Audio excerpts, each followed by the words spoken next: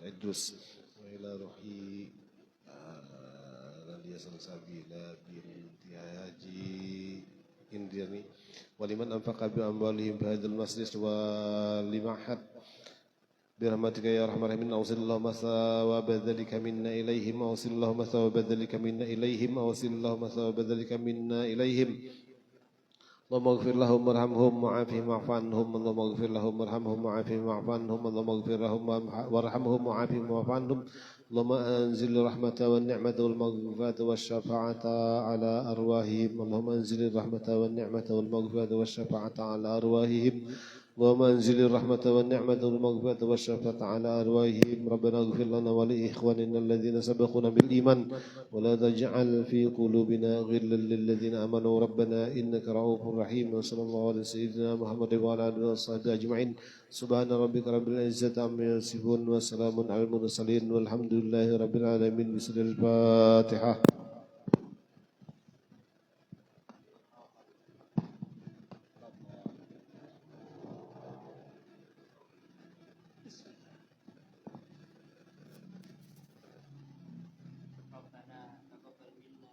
أنت السميع العليم وتب علينا إنك أنت التواب الرحيم واغفر لنا وارحمنا إنك أنت الغفور الرحيم وصلى الله على سيدنا محمد وعلى آله وصحبه وسلم والحمد لله رب العالمين تقبل الله منكم.